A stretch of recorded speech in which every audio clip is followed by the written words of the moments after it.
Please rise.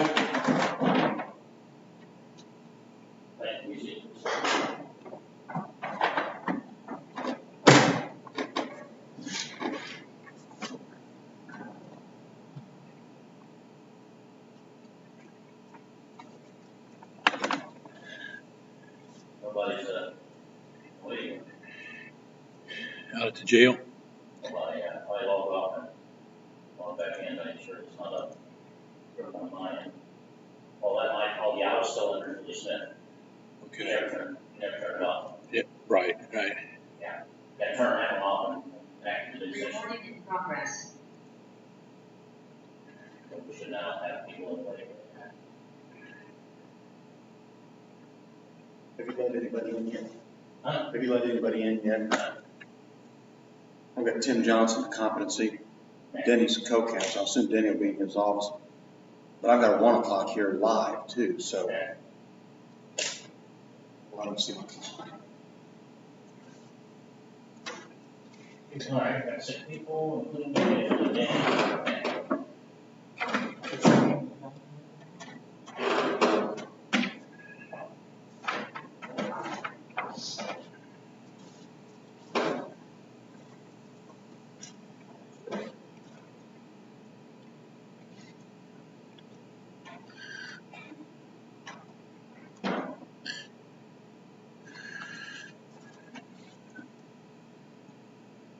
Are you Jerry Howard there at the jail?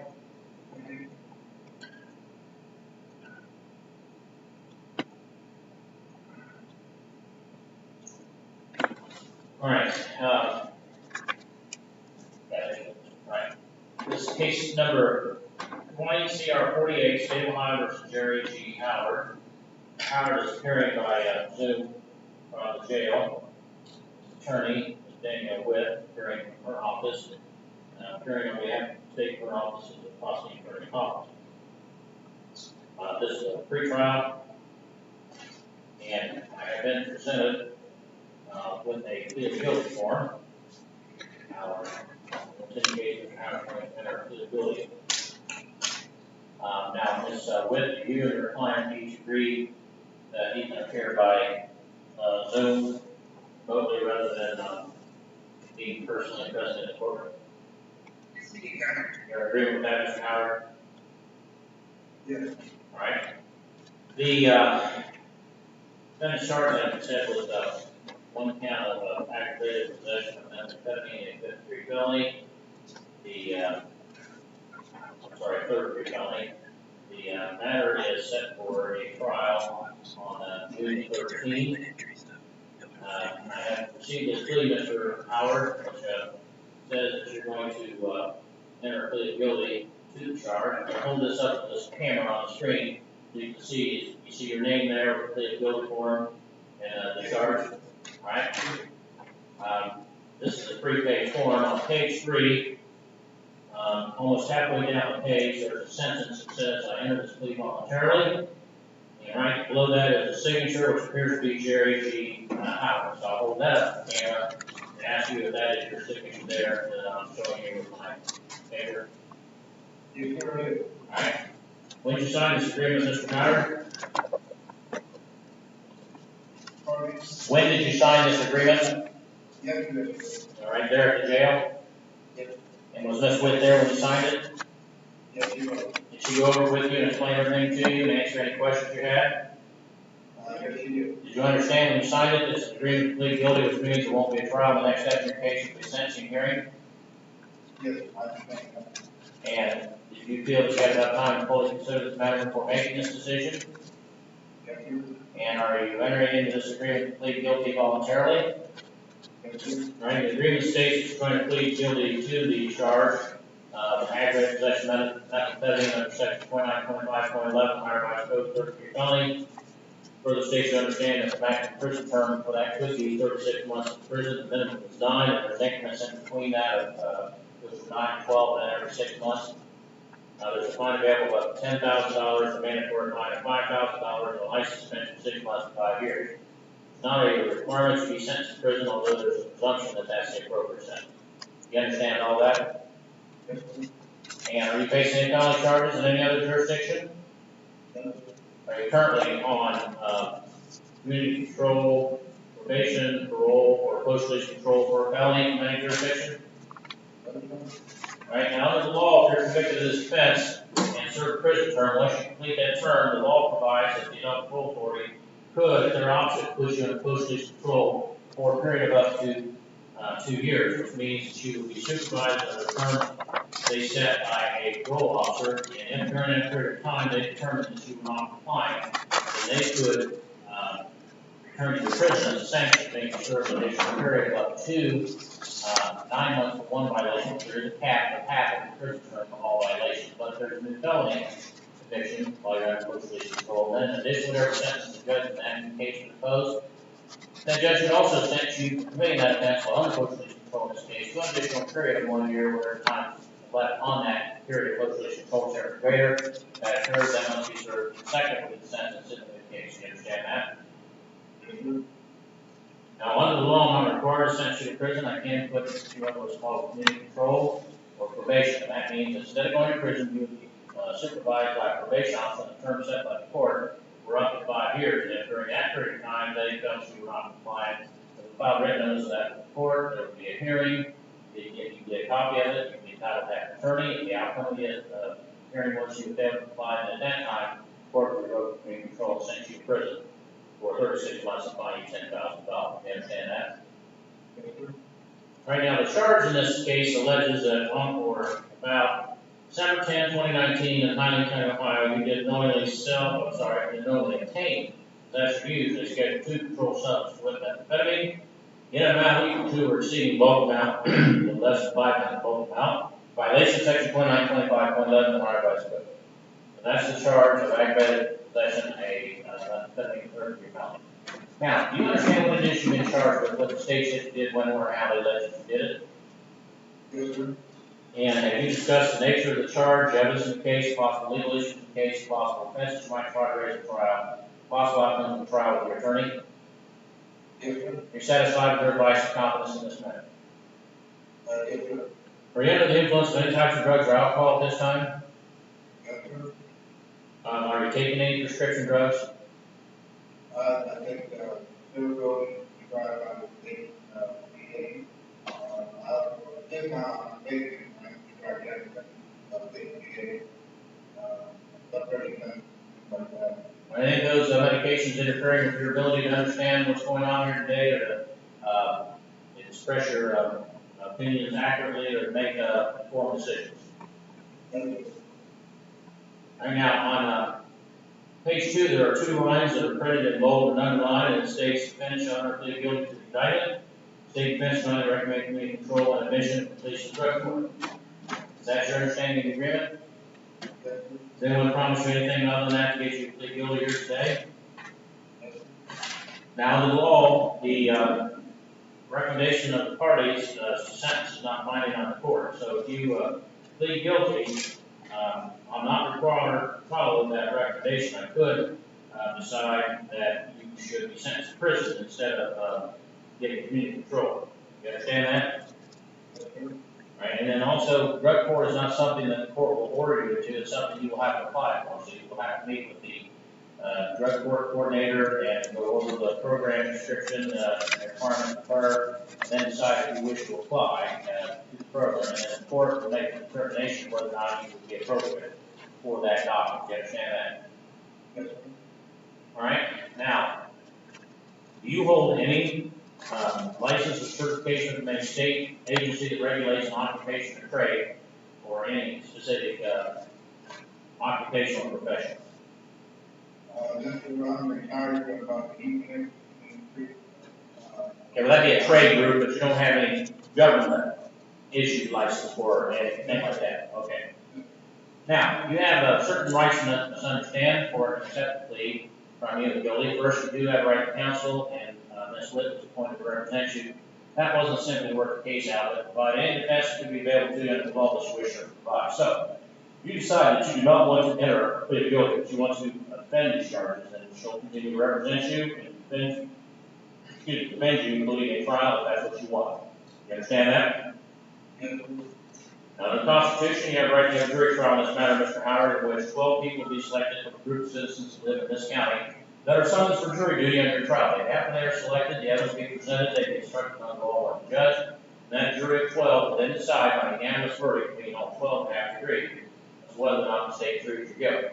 Now, if you did not want to have a jury trial, but you did not want to plead guilty, you could waive and writing, which means give up, the right to have a jury trial, and in that case, you have what's called a court of bench trial, meaning it would be the judge would hear the evidence instead of the jury, the judge would apply the law, the judge would decide whether or not the state proved your guilt, prove the others with that. You understand that? Yes, sir.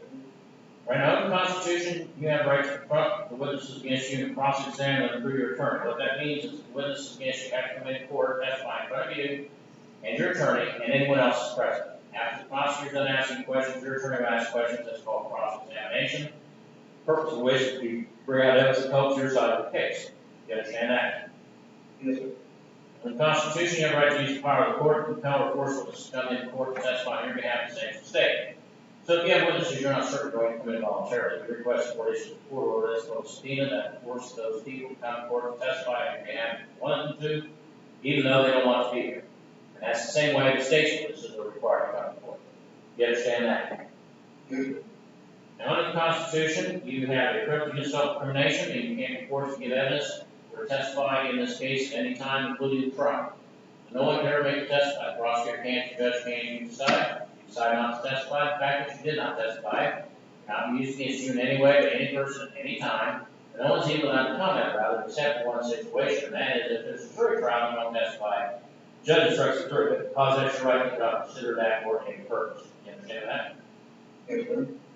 Now, in the Constitution, you are presumed innocent of this charge, so proven guilty by the state of Ohio by proof beyond reasonable doubt on every essential element of the offense charge. So what that means is that the burden of proof isn't on you to try to show that you're not guilty of this charge simply because you're confused. In fact, under the law, you don't have to present any evidence at all of your defense. You may, it's not required. Whether you do or not, the burden of proof will remain upon the state of Ohio to prove your guilt by proof beyond reasonable doubt on every essential element of the offense charge, which is the highest burden of proof that's known under the law. You understand that? Yes, sir. And are you a U.S. citizen, Mr. Howard? Yes, I am. Right? Now, do you have any questions about the charge and the possible penalty? That's what I know. You understand? Yes, sir. And any questions about the plea agreement? Yes, sir. You understand it? Yes, sir. You understand the recommendation as to the sentence is not binding on the court? Yes. You have any questions about the constitutional rights I've explained? Yes, sir. You understand those? Yes, sir. That's what they should. Do you have any questions about the plea of guilty, what it means, and what will happen if you enter that plea here today? No question, sir. You understand? Yes, sir. Now, I didn't tell you this at the beginning, but if there's anything you would like to speak to Ms. Witt about before we go any further, I can put you and her into a breakout room where the two of you can talk, and without anybody else being on the screen and seeing you or hearing you. Okay? So do you need to do that at all? That's what I'm with, sir. All right? Have any questions about anything I've explained to you? No, sir. Then is it your decision to go forward and enter a plea of guilty pursuant to the terms of this plea agreement we've just gone over? Yes, sir. And as to the charge which alleges that on or about December 10, 2019, in Hyde County, Ohio, You did not obtain, possess, or use a Schedule II controlled substance with methamphetamine in an amount equal to or exceeding bulk amount less than 5 times bulk amount violation section 2925.11 of the High Code. Charge of aggravated possession of methamphetamine and third-degree felony carrying possible prison term between 9 and 36 months. Fine of $10,000, mandatory fine of $5,000. The possible license suspension 6 months to 5 years. How do you plead? Guilty. All right. Court finds that in this state open court, defendant was advised of all his constitutional rights and willing to tell the voluntary waiver of the same. Defendant criminal 11. Plea is accepted and the court filed. The defendant is found guilty of the charge as set forth in the indictment. Matter referred to the probation department for a pre-sentence investigation of the same bond, and that will include an assessment for substance use disorder and mental health issues and treatment. And the sentencing date will be June 23 at 1 p.m. All right, is there anything further from council? Thank you, Mayor. All right, thank you. I think Mr. Thompson is next. Tim Johnson, yes. Bill.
Case number 22CR047, State of Ohio versus Tim Joseph Johnson II.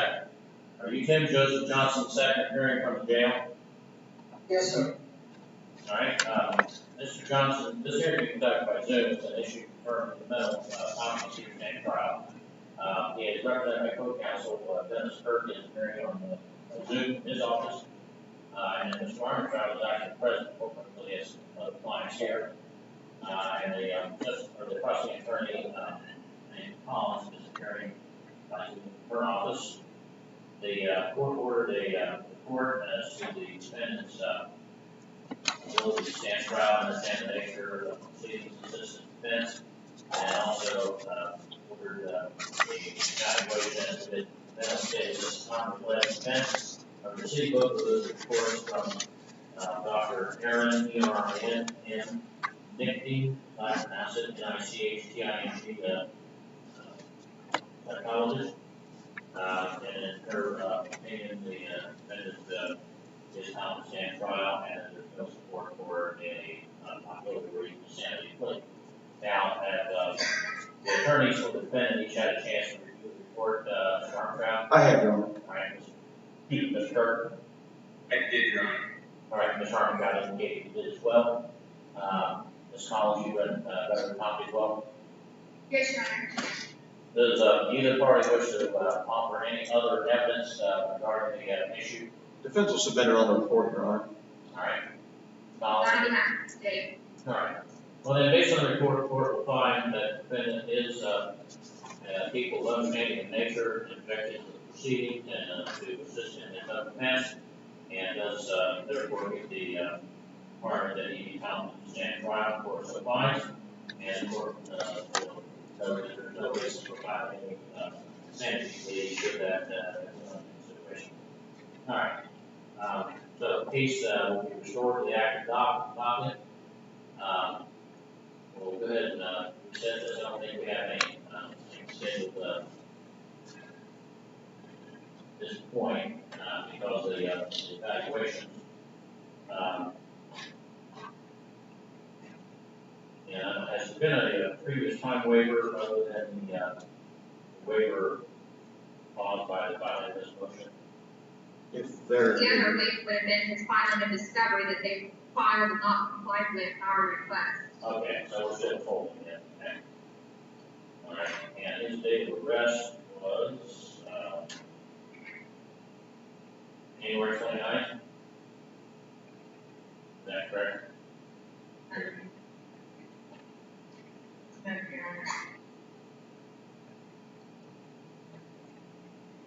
Yes.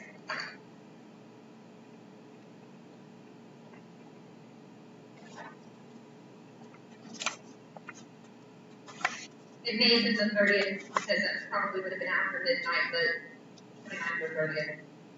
All right, I'm going to say it's 29 for calculation.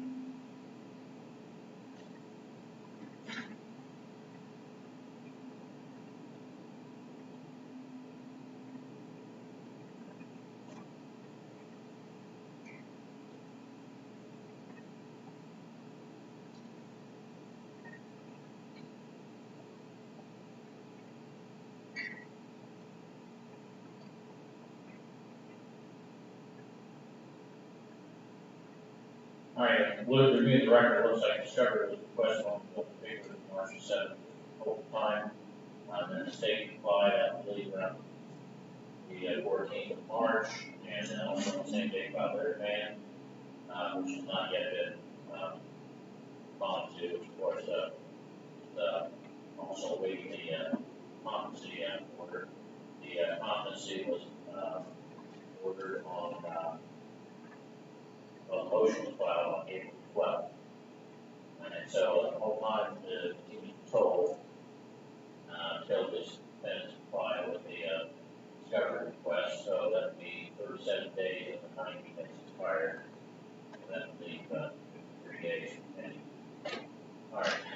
Now, we actually had the first pre-trial condition that they was brought up for mental status prior to the first part of the at least No, one, he filed the motion for competency the day before the final pre-trial. before the final pre-trial. Okay. So there will be a final pre-trial and then a trial. Now, instead of a pre-trial, final pre-trial, so that will set your motion date and the date to comply with discovery. And that will be set for June the 22nd. And trial date.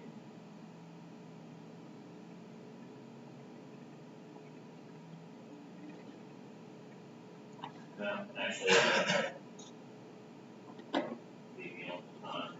phrase was this discovery is about tomorrow, that'll be 12, 30, deadline for July 8th. Trial.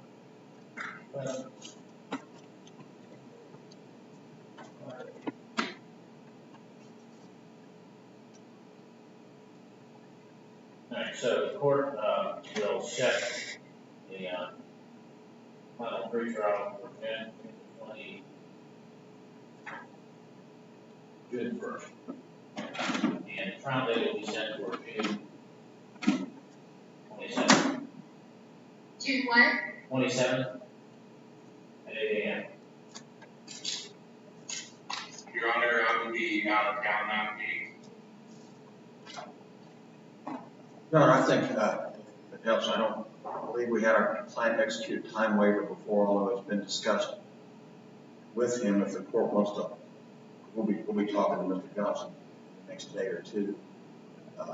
We want to hold off setting dates and we can get a time waiver from him if that helps him. All right, well, here's what we'll do. I'm going to give you a trial date, a pre-trial first, and a trial date of June 16th. But if you get a time waiver, then I'll probably push that back. See, when is the Howard Mercer case set, Ms. Collins? It was July 11th. All right, so then I would set this for later in July, probably July 21st then. Okay. All right, any other matters to discuss at this time? No, Your Honor. All right, so your attorneys will be discussing this matter with Mr. Johnson. Okay, thank you. All right, William Jordan, I believe, is next.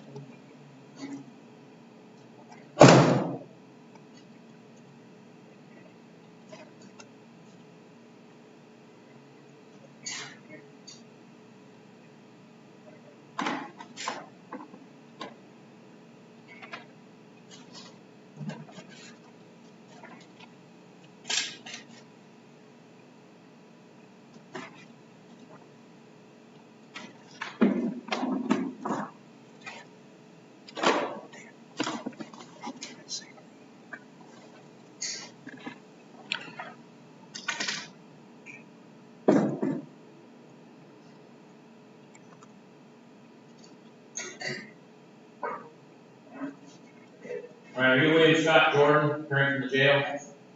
Yes, In this case number 22-CR-051, State of Ohio, versus William Scott Jordan. This hearing is being conducted by Zoom. Mr. Jordan, appearing by jail, the attorney is current appearing in his office. Apparently, we have to state is the prosecuting attorney in her office. Mr. Jordan is charged in a 4-count indictment with burglary, grand theft, firearm, grand theft, breaking and entering. This is a final pre-trial and our trial date is June 13th. I have been presented Mr. Jordan with a plea of guilty. Indication of plea guilty to counts 1 and 3. I'll hold that page up, the first page, to show you the document has your name, case number, it says plea of guilty, counts 1 and 3. You see that there? yes, And on page 3, there is a sentence at the very bottom of the page that reads, "I enter this plea voluntarily," and below that appears to me to be the signature of William S. Jordan. And I'll show that to you now on camera. It is that back signature there in the lower left-hand corner of this document. yes. When did you sign this agreement? Today? Yeah, All right. And when you signed it, was Mr. Perk there with you to go over with you and explain everything to you? yes, And when you signed it, did you understand it's an agreement to plead guilty, which means there won't be a trial, and that's after your case will be a sentencing hearing? yeah, And you think you have enough time to fully consider this matter for making this decision? yes, Do you feel that you were rushed or pressured in any way? And are you entering into the agreement voluntarily? yes, Now, the agreement states that you're going to plead guilty, first page, count 1, on burglary, 2911.1282, second degree felony, and grand theft, count 3, 291302A1 revised code, a fourth degree felony. Further states, you understand that regarding count 1, the maximum penalty to be imposed by the judge is 8 years. The minimum would be 2. That'd be the minimum term. The law provides that for offenses of second degree felonies and above, that the Department of Corrections has the authority to extend a sentence if they think it's appropriate for up to half of the term that's imposed. And since the maximum term is 8 years that the judge can impose, that means that the maximum for count 1 that could be served is 12 years. So it could be anywhere between 2 is the minimum and 12 is the maximum on count 1.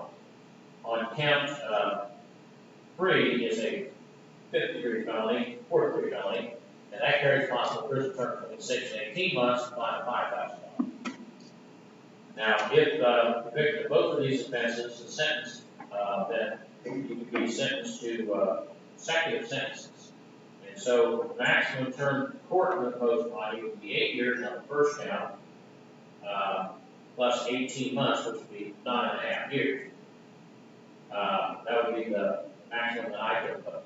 But if I gave you the 8 years, then on top of that, the Department of Corrections should add 4 more years. So that means the maximum sentence would be 12 years on that count, plus 18 months or a year and a half on count 3. So that means the total would be 13.5 years. You understand that? yes.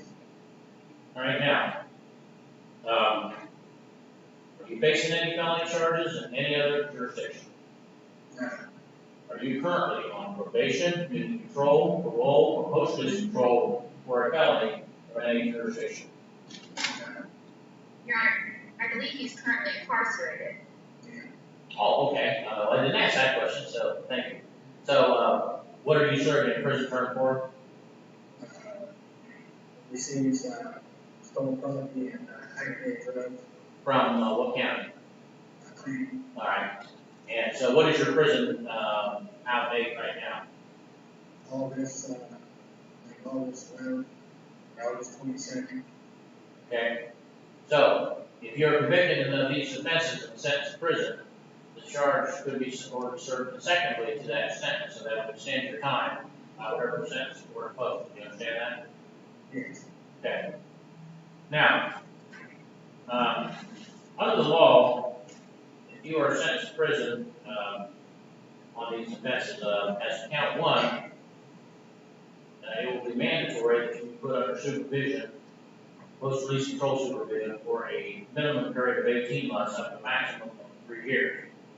As to count three, it is optional up to 2 years, but we know that count one will require you to be in post-release control for between 18 months and 3 years as determined by the parole board. And that means you'll be supervised by a parole officer in the terms they set, and if they determine that you fail to comply, they can return you to prison. They serve the entire term that was ordered by the court for an additional period up to 9 months for any single violation, up to a cap or limit of half of the term that's ordered to be served by the judge for all violations. But if you commit a new felony while under post-release control supervision, then in addition to whatever sentence the judge imposed in that new felony for that conviction, the judge could also sentence you for committing that offense while under post-release control, in this case, for an additional period of 1 year, whatever time is left on the period of post-release control. Whichever is greater, if that occurs, that must be served consecutively to the sentence in the case. You understand that? Yes. All right, now,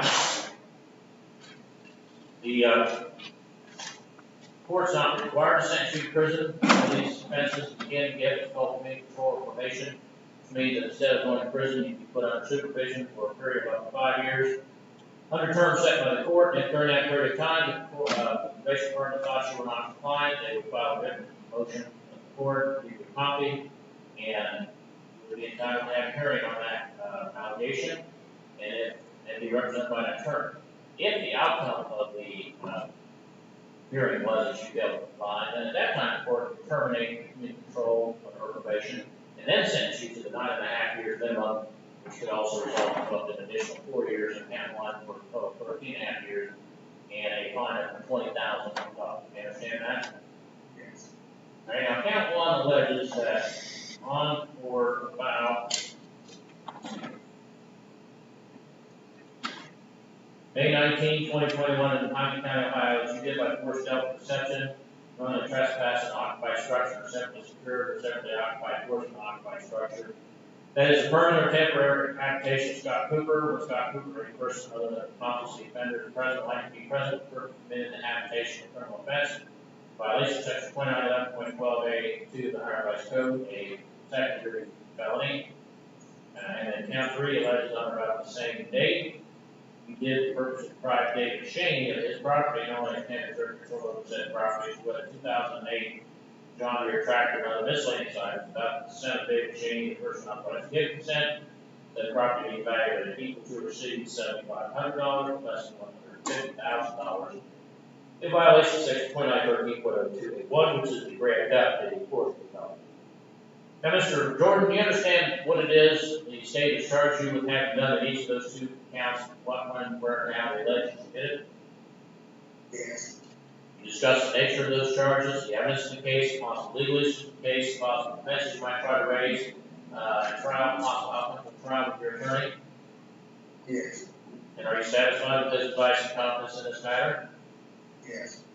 Are you under the influence of any types of drugs or alcohol at this time? No. Has anyone threatened you to make you plead guilty here today? No. Now, on page 3, there are 3 lines that are printed in bold and underlined, which I'll read at this time as follows. And will enter plea guilty to counts 1 and 3. They will dismiss the remaining counts. State defense jointly recommend 3 years in count 1, consecutive 12 months in count 3. Matter will pay restitution in the amount of $4,438.91 to Scott Cooper. Is that your understanding of the agreement? Yes. Does anyone promise you anything other than that in case you plead guilty here today? And, Mrs. Collins, the state has consulted with victims, both victims in regard to this plea agreement.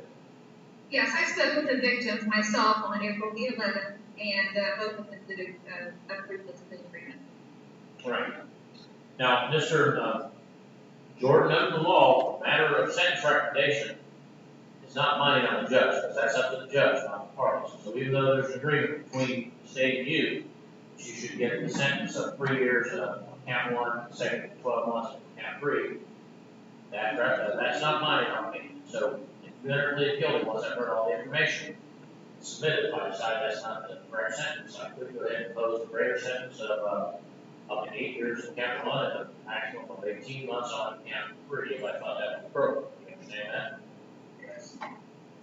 Right now, you have certain constitutional, well, let me back up. You hold any license or certification from any state governmental agency that regulates any occupation or profession? No. Right, you have certain constitutional rights to understand before I can accept a plea for the first, you have a right to have an attorney. And I appointed Mr. Kirk to represent you, not to simply work the case out, but provide any defense that we have to you as well as likely to provide. So if you decide you do not want to plead guilty, that you want to fight against the charges, we will still have him to represent you throughout that process, including a trial, if that's what you decide you want to do. Do you understand that? Right now, in the Constitution, you have a right to have a jury trial in this matter, where 12 people will be selected from a group of 12 citizens that are subject to jury duty on your trial. They, those citizens will live in this county. After those 12 are selected, the others will be presented and instructed on the law. And then that jury of 12 will decide by unanimous verdict between all 12 and have agreed on whether the state proves your guilt on either or both charges. Now, if you didn't want that jury trial, if you didn't want to plead guilty, you could waive the right to give up. Right now, jury trial, in that case, you'd have to only 4 bench trial would be, and instead of a jury regular, this judge will apply the law. The judge will decide on the state proves your guilt, or prove your guilt on either or both charges. You understand that? Yes. Now, in the Constitution, you have a right to confront witnesses against you and cross-examine through your attorney, which means that witnesses against you have to come into court and testify in front of you, your attorney, and anyone else is present. After the prosecutor's done asking questions of witnesses, you can try and ask questions of your attorney. That's called cross-examination, and the purpose of that is trying to bring out evidence to help your side of the case. You understand that? Yes. The Constitution, you have a right to use the power of the court to tell a court witness to come to court to testify for you, just like the state. So if you have any witnesses you're not certain are going to come in voluntarily, you request for the court order that's called a subpoena, and force those witnesses to come to court and be able to testify if you want them to, though they didn't want to be here. It's the same way the state's witnesses are required to have in court. You understand that? Yes. Under the Constitution, we have the privilege against self-incrimination, which means you're not forced to give evidence in this matter at any time including the trial. No one can ever make a testify. The prosecutor can't, the judge can't, you make that decision, and if you decide not to testify, the fact that you did not testify, you're not using against you in any way of any person, no one is even allowed to comment about it, except in one situation, which is if there's a jury trial and won't testify, the judge instructs the jury because that is your right, they will not consider it for any purpose. You understand that? Right, under the Constitution, the innocent of these 2 charges are proven guilty by the state of Ohio and every essential element of each offense by proof beyond reasonable doubt. So what that means is you're not required to try to prove you're not guilty simply because you're accused of these crimes. In fact, under the law, you're not even required to put on any defense in trial. You may, but you're not required to. But whether you present a defense or not, the burden of proof will remain upon the state to prove your guilt or proof beyond reasonable doubt on every essential element of each offense. Which is the highest burden of proof is known under the law. You understand that? Right now, originally you entered a plea not guilty, denied the allegation of the indictment, not committed any crime. That plea exercised one of all the rights I just described. If you change your plea from not guilty to guilty, that is the opposite of not guilty. Guilty plea against the allegations in the indictment against their crime, but you committed that crime. That plea wages up all the rights I've just described for you, except the right to have an attorney. You have the right to have an attorney no matter what your plea is. That exception. If you plead guilty, waive your up, your right to a jury or court trial, waive your up, your right to confront witnesses against you, cross-examine for your attorney. Waive your up, your right to require attendance of witnesses to come to court and testify and everything after the same mistake. Waive your up, your right are reserving self-explanation, but you're the one that's saying you're guilty, and that's what you find for. You wait to give up for some offenses because the state you're guilty, the state doesn't have to prove you're guilty. It also subjects you to being sentenced immediately by the court, which is likely happens in your own third term. And it waives you up any right to file appeals you think you may have had up to the point of the case. Now, if you should be sentenced to a maximum sentence or under certain circumstances, you can file an appeal. That would have to be filed with 30 days from sentence entry to be filed. You understand all that? Yes. And you are a U.S. citizen? Yes. And you have any questions about the charge, possible penalties? No. You understand them? Yes. Do you have any questions about the plea agreement? No. You understand it? Yes. Do you have any questions about the constitutional rights I've explained? No. You understand those? Yes. Do you have any questions about the plea of guilty, what it means, what will happen if you enter that plea to these two charges here today? No. You understand? Yes. Now, I didn't say this at the beginning, but if you need to talk with Mr. Kirk about anything before we go any further, I can put you again into a breakout room where you can talk about anyone else seeing you here. You understand that? Yes. You need to do that? No. All right. Do you have any questions about anything I've explained? No. It's your decision then to withdraw your not guilty plea, plead guilty to the charge, count 1 and count 3 as we've just gone through in this plea agreement. Yes. All right, then as count 1, which alleges that on or about May 19, 2021 in Manning County, Ohio, you did by force, stealth, or deception, knowingly trespass in an occupied structure, or separate, secure, separately occupied portion of an occupied structure. That is permanent temporary habitation, Scott Cooper, or Scott Cooper, any person with the opposite of the offender is present or likely to be present. Purpose committed in the habitation criminal offense in violation of section 2911.12 A2 of the Ohio Revised Code, a charge of burglary, second-degree felony, carrying a possible sentence of between 2 and 8 years to be imposed by the judge, with the possibility that sentence be extended by up to 1/2 by the Department of Corrections. A fine of $15,000. How do you plead? And as to count 3, which alleges that on or about May 19, 2021, Manning County, Ohio, you did purchase private exchange this property going for obtaining the control of said property with 2008 John Deere tractor. Other miscellaneous items, 7 day exchange, the other person authorized to give consent. Said property being valued equal to or exceeding $7,500 or less than $150,000. Violation section 2913.02A1, charge grant theft, or to be nominated on prison term of 6 to 18 months, on $5,000 that plea. Guilty. Right? Court finds on this day, open court defendant applies all constitutional rights. And no indulgent voluntary waiver sentence under 11. Pleas are second or required. Defendant is found guilty of counts 1 and 3 as set forth in the plea agreement. Counts 2 and 4 are dismissed. All right, given the nature of the offenses and the fact that the offense already incarcerated on other sentences and other courts, the court will not order pre-sentence investigation, and I will go ahead and proceed with sentencing forthwith. Anything for the state? Only what's contained within the plea agreement, Your Honor. There was no restitution for Mr. Cheney, No, but they were able to recover the tractor. right? And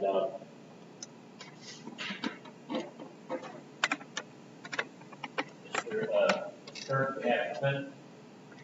Thank you, Your Honor. Would ask for the following plea agreement. As the state did know, the tractor and 1 firearm was recovered, so the restitution would be mainly out of the burglary case. The victims obviously are okay with it. My client, his first felony was earlier this year in Clinton County. I'm not sure which happened first time, but in terms of his first felony conviction, he is 33 years of age, fell on some hard times, and does not excuse this by any means, but these were motivated by drugs. When I looked at his record, I even asked him what happened because he'd gone so long without any type of record until now. This all occurred on the same day in the same geographical area in Private County, and he has cooperated by taking the plea and saving resources. So would ask the court to follow the plea agreement. Mr. Jordan, anything you'd like to say? I see that you are from Waverly. What brought you up to Atlanta County to commit these offenses? I was in a spine for that Clayton County, getting a lot of from Clayton County. Bad luck, huh? Okay.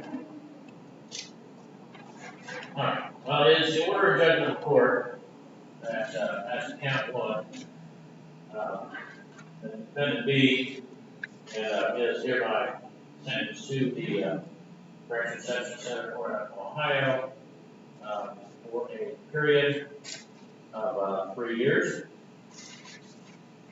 And as to, count 3 to a period of 12 months, those sentences are ordered to be served consecutively, one after the other. The parties have stipulated to consecutive sentences further. The court find that the offense is committed as part of 2 or more course of conduct, and a single sentence have to reflect the seriousness of the crime, and the sentences are being imposed are not disproportionate to the harm caused of the full sentence in count 3 and that's the lowest possible sentence in count 1. The court will also note that as count 1, that sentence of 3 years could be extended by 4.5 years by the Department of Rehabilitation Corrections based upon their judgment that it is incarcerated. These sentences are also ordered to be served consecutively to the sentence in the Clinton County case for the same reason that these again courses of different courses of conduct, different victims, different counties, and the will not have to reflect the seriousness of this harm caused by the different victims if one single sentence was imposed.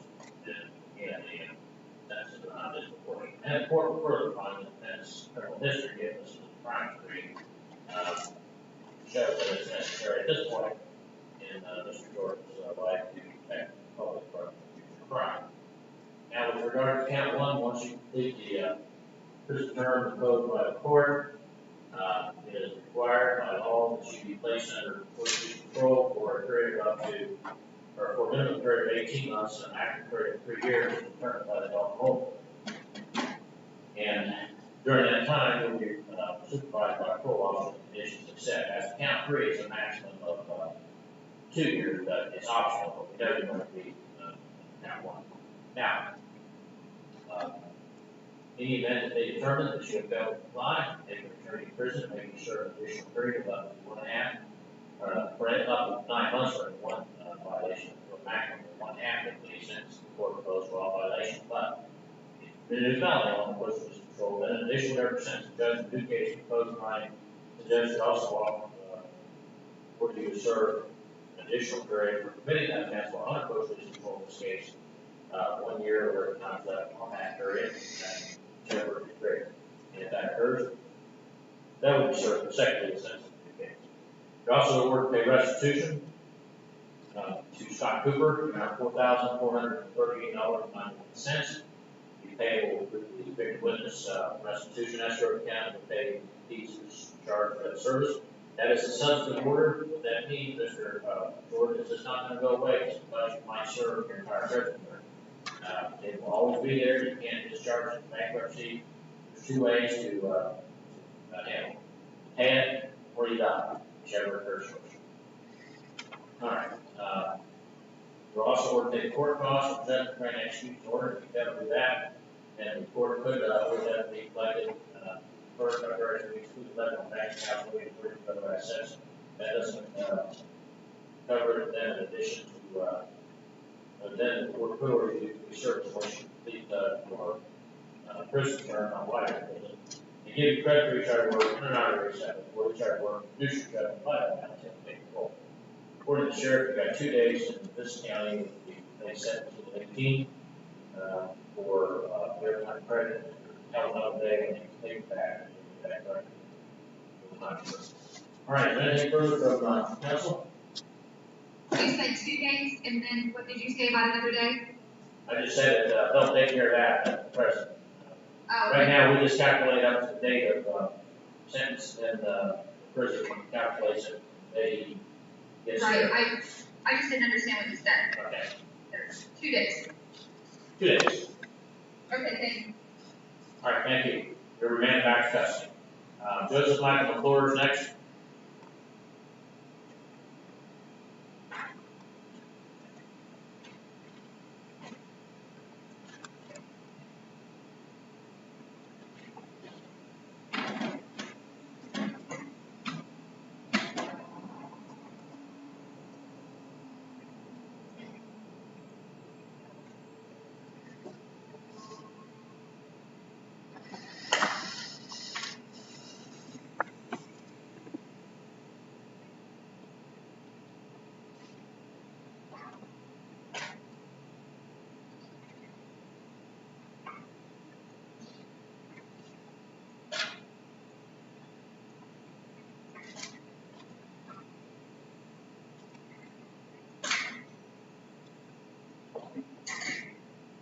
All right, are you Joseph Michael McClure, appearing from the jail? Yes, Your Honor. Case number 22-0100, State of Ohio versus Joseph Michael McClure. It's a pre-trial being conducted by Zoom. We're appearing from the jail. Counsel was Captain Hacker, appearing from Zoom from her office, and State Attorney Holland, appearing from her office. Defendant's charged with rape, gross sexualization. This is a first pre-trial, final pre-trial on June 1, and a trial date of June 27. Now, see that state has provided a compliance with discovery and judicial bill papers filed as well. I don't see it here. Yes, we did. We filed a notice of it on the 13th. All right. All right. And your discovery has not yet been filed this matter. That's correct. All right. All right. Yes, ma'am. She filed on the 13th. I'm more efficient than I thought. All right. Well, it's good to be efficient and not know it than to be inefficient and know it. So, Exactly. all right. Now, anticipate any pre-trial motions? I'm not at this time. We do have any, we do have one pre-trial. And are there going to be any further witnesses from the state, any additional testing or expert opinions or anything of that nature? You disclosed it. No, I'm saying you anticipate any more coming in from your initial compliance. No. Okay, all right. All right, has there been a written plea offer provided? There has, not everybody's actually compliant. All right. Okay. Any other matters to discuss at this time then? There you are. All right, thank you. All right, Clay Yoder is next. Yeah, there was a competency request filed. He's Okay. inactive. Oh, it has been? Okay, never mind then, we don't need him. We need Cheryl Pettit. They did take it off the dock. Yeah, I signed that on the 13th, okay.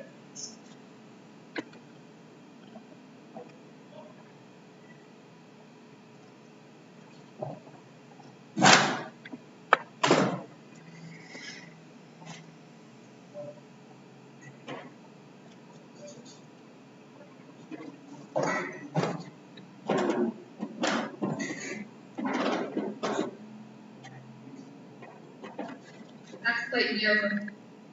All right, officer, we don't need Mr. Yoakum. We had order of competency on him, so I guess you didn't hear me. I yelled at you, walked down the hallway, not your fault. We need Cheryl Pettit, please.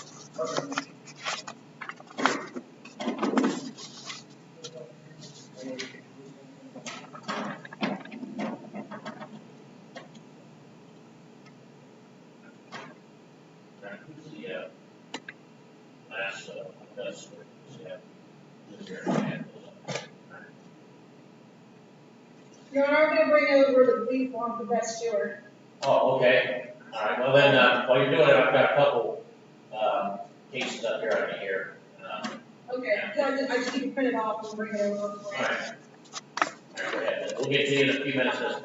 Stewart. Okay, thank you.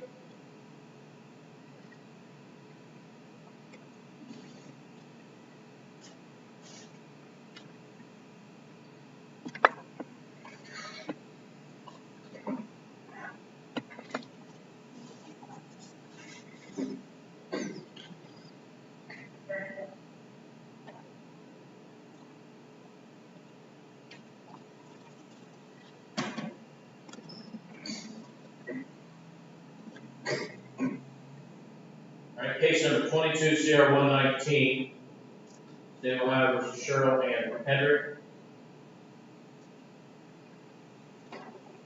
Are you Sherrill and Hendrick appearing there from the jail? Yes, yes. Alright, this hearing is being conducted by Zoom. Mrs. Hendrick's attorney is Daniel Witt, appearing by Zoom from her office, appearing on behalf of the state, prosecuting attorney Anthony Collins. The defendant is charged with aggravated trafficking, aggravated possession of methamphetamine. This is first pre-trial. Final pre-trial is June 1, trial date is June 27.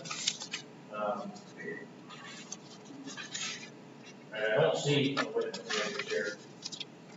Okay, I see a request for discovery that was filed. It looks like last Friday. I don't see that yet. I file that yet, Ms. Collins.